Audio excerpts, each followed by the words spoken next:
Merci de nous accueillir pour les informations. Bonsoir, les titres du journal. Vodou Days, les célébrations se referment pendant que la grande arène de Ouida s'ouvre au monde. Elle restera un des plus grands acquis de l'édition 2025.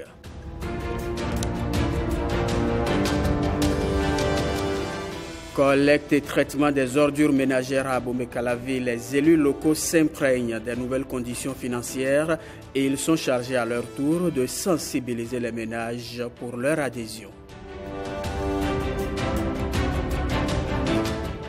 Amitié sino-béninoise, une coopération fructueuse, l'appui aux arts martiaux le prouve fort bien.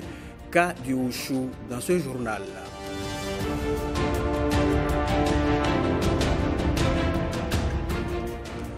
Vodou Days, c'est terminé, mais Ouida continue de captiver les regards. Un des plus bons souvenirs de l'édition 2025 reste et demeure la grande arène de Ouida.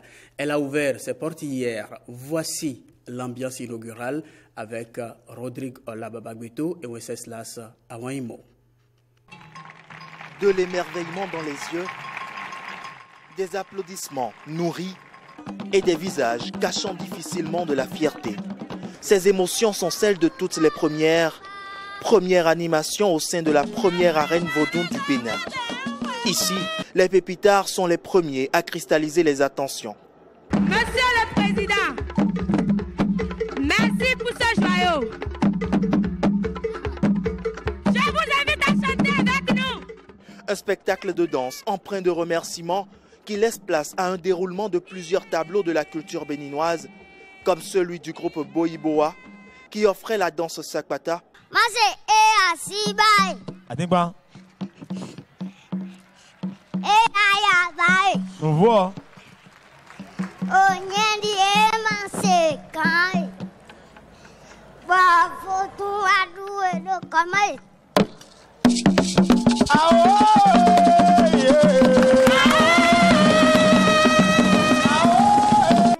Le rythme du Vodou Koku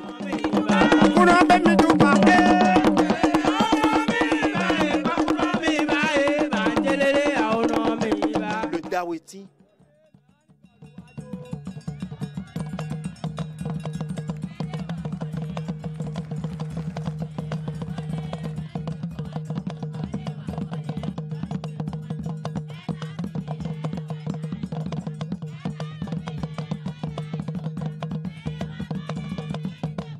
et les Egungun.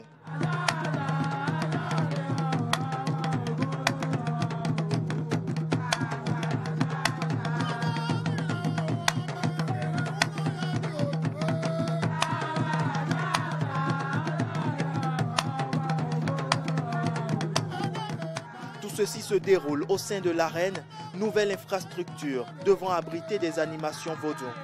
Face à la mer, elle contient 3500 places en tout, dont 100 pour la tribune officielle. De quoi donner aux premiers présents d'avoir sur les lèvres des expressions identiques. Déjà, c'est une construction sans précédent. Il n'y en a pas deux au Bénin. Donc pour moi, en tout cas, qu'on puisse ériger une telle initiative au Bénin, dans la ville de Ouida, pour nous, c'est historique. Donc je pense que quand tu regardes l'architecture, quand tu regardes la conception, quand tu regardes la beauté et même la décoration, il y a de quoi être fasciné, sincèrement, mon frère. C'est magnifique. Et en fait, pour moi, c'est à l'image de tout ce qui se fait au Bénin, toutes les transformations, les infrastructures. C'est vraiment formidable de voir toute cette évolution, ce dynamisme. Je trouve que c'est une jolie architecture, en plus proche de la plage, entourée de cocotiers, aérée. Je trouve ça agréable. Moi, personnellement, le fait de dire que c'est l'arène Vodou, pour moi, a tout dit. A tout dit parce que c'est l'endroit où ça s'exprime du point de vue culturel. Parce que nous sommes un État laïque. Toutes les personnes ont le droit de pratiquer une religion, de pratiquer une spiritualité. Très, très, très joli, mais surtout l'organisation. Et ce n'est pas seulement l'organisation de tout l'événement, c'est les gens très éduqués, les gens très attentifs, les gens qui aident les autres et les gens qui respectent. Et ça, pour moi, c'est unique parce que pour trouver ça, toutes ces qualités-là en Afrique, c'est très difficile. L'arène Vodou, vient donc s'ajouter aux autres sites abritant les manifestations pour les Vodou Days. Dès l'année prochaine, elle abritera ses autres animations. Après la phase inaugurale, faisons maintenant une immersion au cœur de l'arène même. C'est en compagnie de Jérôme Humbo qui va nous servir de guide pour cette exploration.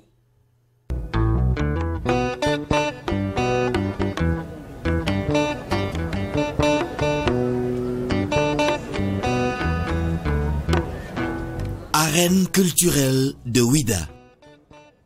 Ceci est une remarquable consécration de la vision de Patrice Talon de mettre en valeur le riche patrimoine historique de la ville et par conséquent du Bénin.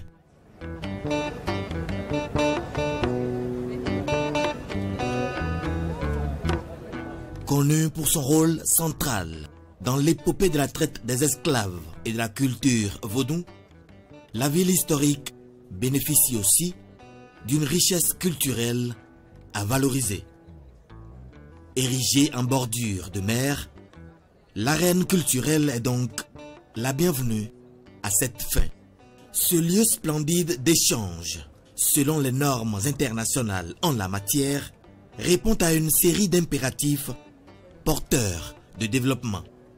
Mettre en lumière les traditions et les arts de la région, de même que les danses, la musique, le théâtre, les rituels et les cérémonies culturelles. Œuvrer au renforcement du tourisme culturel à travers la diversification des attractions culturelles et des manifestations de grande envergure.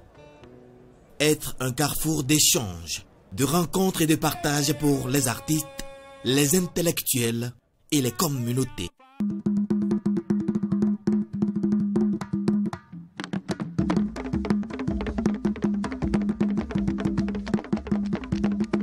L'ambition de la création de l'arène de Ouida est grande. Elle intègre des éléments modernes et traditionnels pour refléter l'identité et les racines culturelles de la région, à savoir un grand espace polyvalent ouvert ou semi-ouvert pouvant accueillir des milliers de spectateurs pour des concerts, des spectacles de danse, des cérémonies traditionnelles et des représentations théâtrales.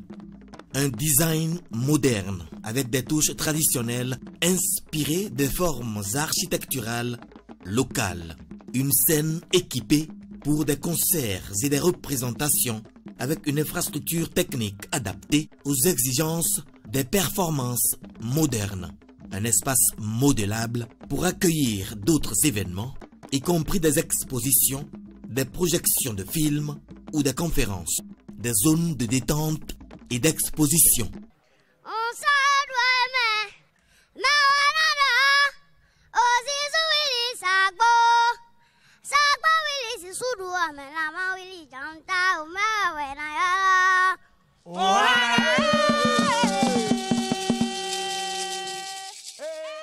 Symbole du dynamisme culturel au Bénin depuis 2016, sous le leadership du président Patrice Talon, l'arène culturelle de Ouida présente toutes les caractéristiques d'un pôle d'attraction culturelle dans la sous-région.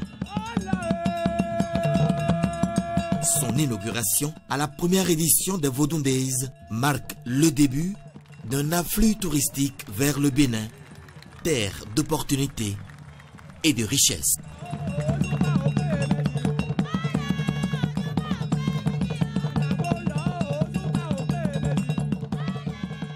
Mot sur la salubrité autour du rassemblement de Ouida. Si les animations se sont déroulées dans la sécurité, il y avait aussi des soldats de l'assainissement sur les lieux. Comment ont-ils assuré la propreté des lieux? Rodrigo Labababeto, Wenceslas Awahimo. On se croirait à un clean-up day, mais non. C'est bien sur les Vodou Days que ces hommes et femmes se font gardiens de l'environnement.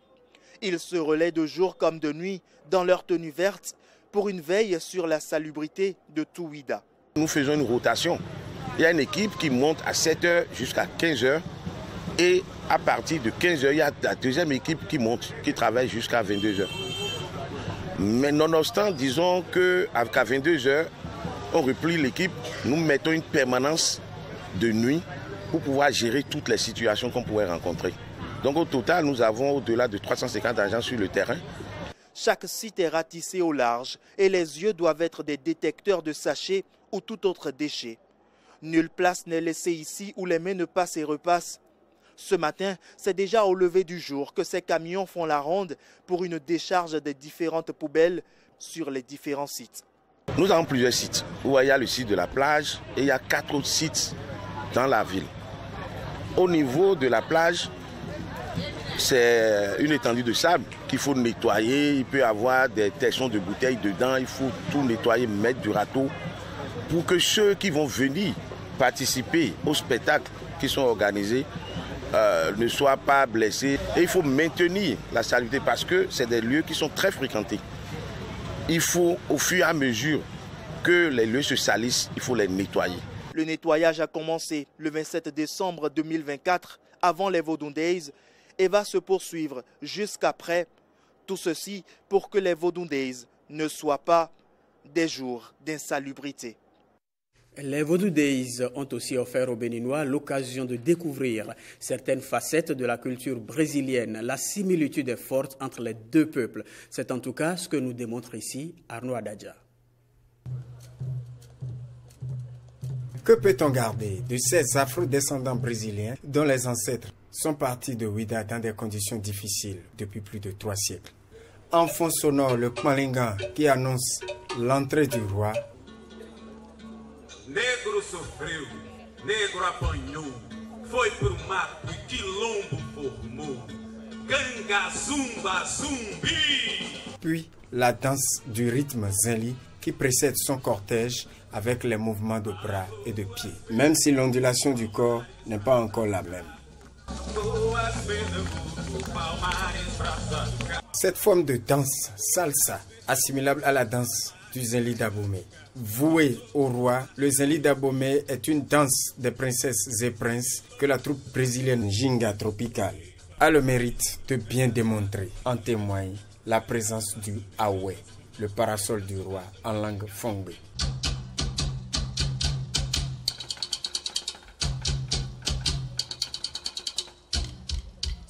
Et voici le kaka présent dans la capoeira, ce qui montre bien le mélange avec une danse de la côte du Mozambique.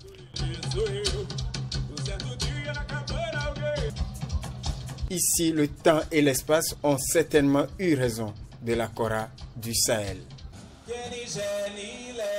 Nul doute, ces artistes transportent le public en pays Nago-Yoruba de Ketu ou de Save.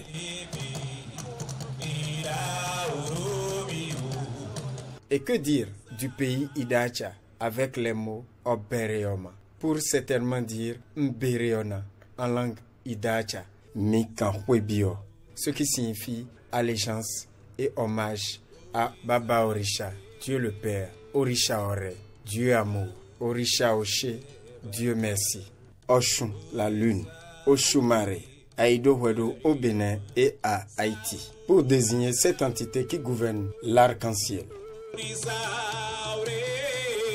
6 ans après sa mort, voilà des exemples qui continuent de donner raison à l'écrivain malien Seydou Badien. Le séjour dans l'eau ne transforme pas un tronc d'arbre en crocodile. Dans la même veine, Alain Sochoume nous apprend que 2 personnalités brésiliennes étaient au cabinet du ministre des Affaires étrangères.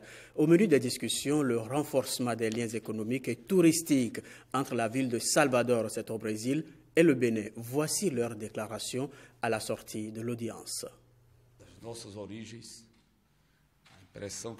La raison principale, c'était renforcer les liens économiques et les liens touristiques entre le Brésil, la ville de Salvador au Brésil et le Bénin. Parce que historiquement, il y a de grands liens entre ces 2 endroits. Presque 40% des déportés de l'Afrique qui sont arrivés à la ville de Salvador venaient du Bénin. Donc les liens historiques sont bien établis. Et notre impression en arrivant ici, en regardant les gens autour de nous, c'est qu'on était à Salvador. On était parmi les gens, on voyait des gens qui nous rappellent tout le monde à Salvador. Alors, la relation entre le Brésil et Salvador, c'était essayer de renforcer cette relation culturelle, essayer d'établir le tourisme des deux côtés et aussi la maison du Bénin dans la ville de Salvador, qui est dans un endroit stratégique sur le plan touristique parce qu'elle est établie dans le centre historique de Salvador.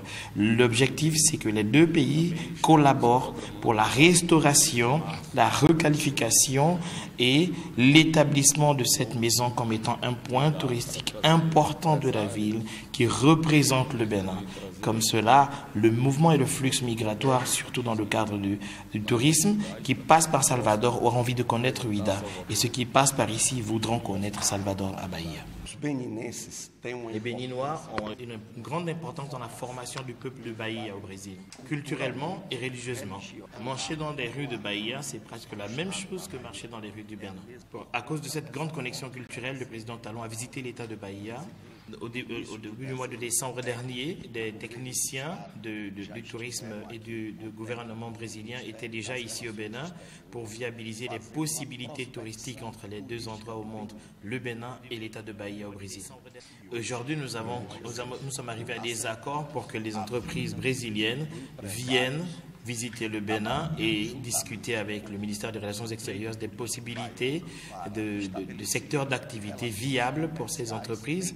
Et aussi, on a prévu une réunion de présentation touristique du Brésil ici au Bénin au mois de mars prochain.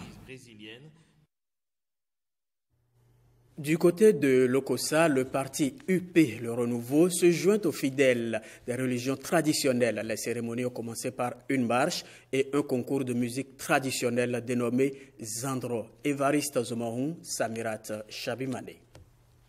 Les manifestations officielles des Vodou Days 2025 qui se tiennent à Ouida n'ont pas empêché les adeptes de nos cultes de l'Okossa de manifester leur joie pour toutes les innovations apportées à cette fête par le gouvernement Talon.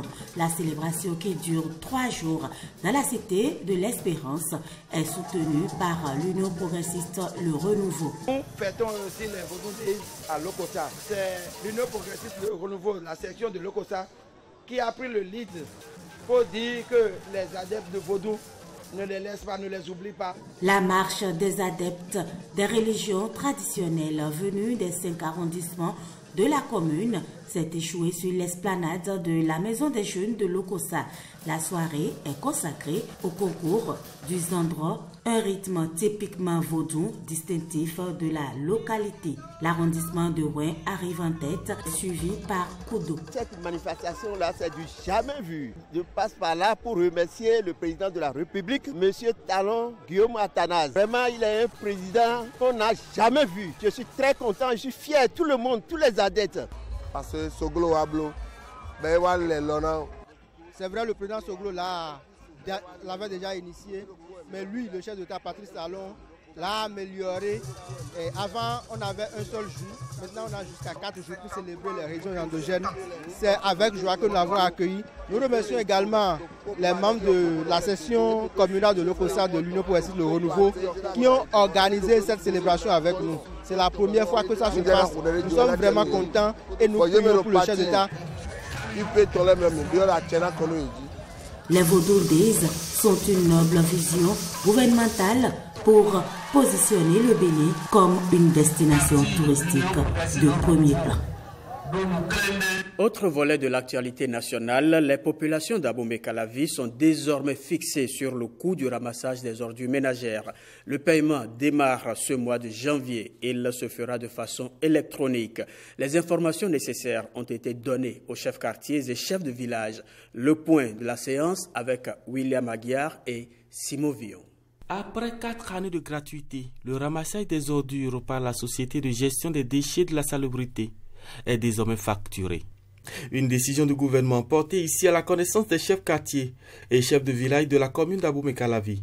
Leur soutien et leur accompagnement est ainsi sollicité pour l'adhésion des populations. Au moment où c'était la commune qui s'occupait du ramassage des ordures, du nettoyage des rues, Le curage des caniveaux, il avait des problèmes liés à la mise en œuvre de toutes ces activités. Mais avec la GDS, ceci se fait très bien.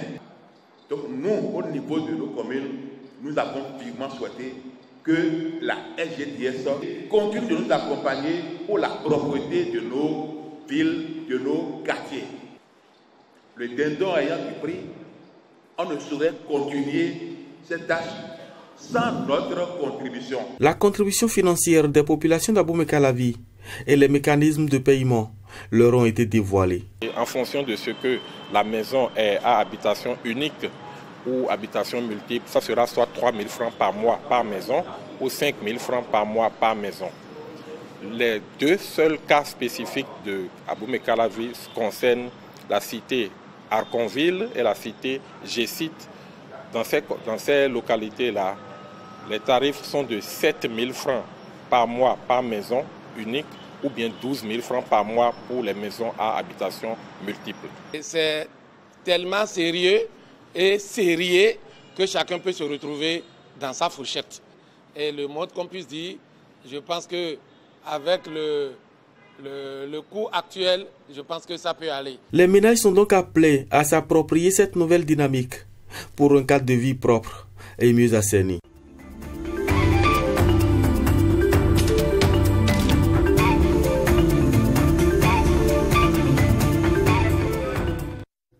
Le dossier du jour à présent, c'est un focus sur la coopération entre la Chine et le Bénin. Dans le domaine du sport au Bénin, la Chine a mené plusieurs actions pour la promotion des arts martiaux, notamment le wushu. Voici à ce sujet le reportage de Blaise Adampo. Je vous le précise, premier prix au concours sino-béninois 2024. Suivez avec attention. Voici un des symboles de l'amitié sino-béninoise, le stade général Mathieu Kérékou, autrefois connu sous le nom de stade de l'amitié.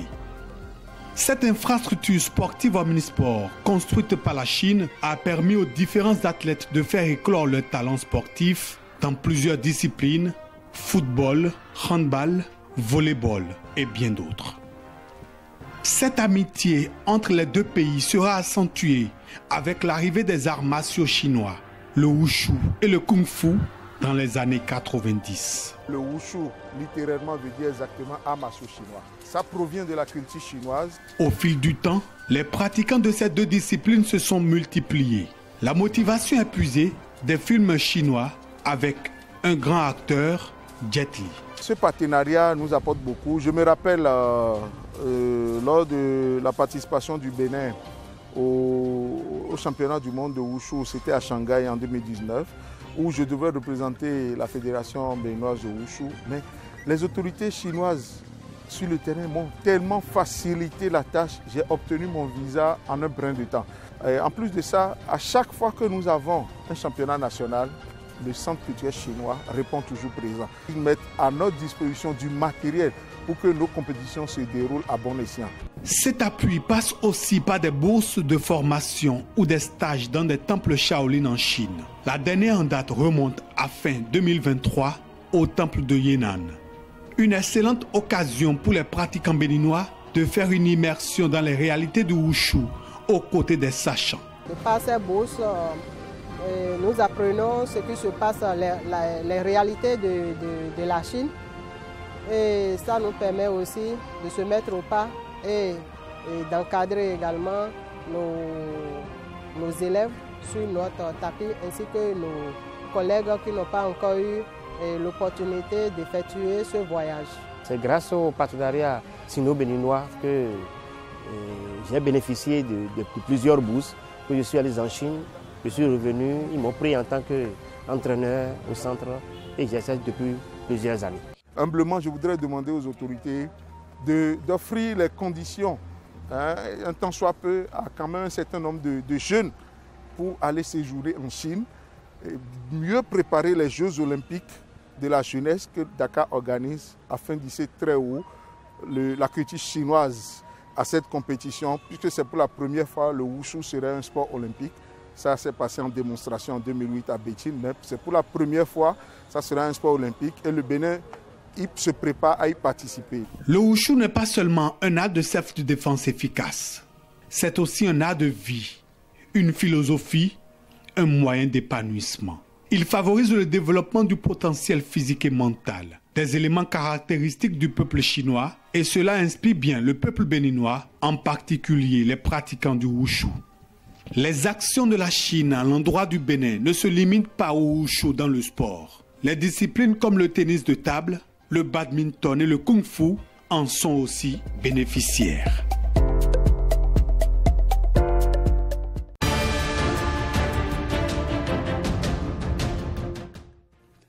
Les infos hors du Bénin pour boucler ce journal, c'est une compilation de Blaise Adambo. Au Tchad, d'après les estimations publiées ce dimanche par l'organisme électoral national, le mouvement patriotique du salut aurait obtenu entre 122 et 124 sièges sur 188 que compte l'Assemblée nationale. Au pouvoir depuis plus de 30 ans et principal soutien du président Mahamat Idriss Déby, le MPS, qui avait été boycotté par une grande partie de l'opposition le mois dernier, semble renforcer l'emprise du président sur le pouvoir. Le parti transformateur de Succès Masra, chef de file de l'opposition, et quelques autres partis affirment que le scrutin était faussé et manquait de transparence. Le gouvernement a démenti ces accusations.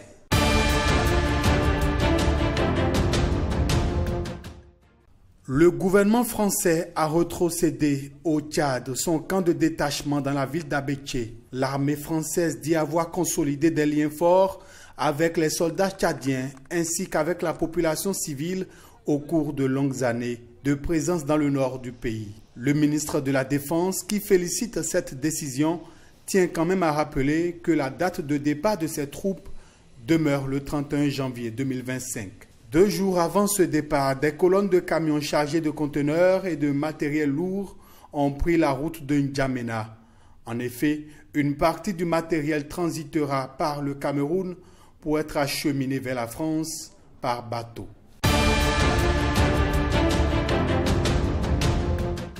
Décédé à l'âge de 96 ans, Jean-Marie Le Pen a été enterré lors d'une cérémonie familiale privée dans sa ville natale de la Trinité-sur-Mer en Bretagne, aux côtés de ses parents. Figure emblématique de la politique française, sa mort a ravivé les débats sur son héritage conflictuel. Une cérémonie publique en l'honneur de Jean-Marie Le Pen est prévue le 16 janvier à l'église Notre-Dame du Val-de-Grâce à Paris, offrant à ses partisans comme à ses détracteurs l'occasion de réfléchir sur son impact controversé sur le paysage politique de la France. Fin de ce journal. Merci de votre fidélité à la nationale.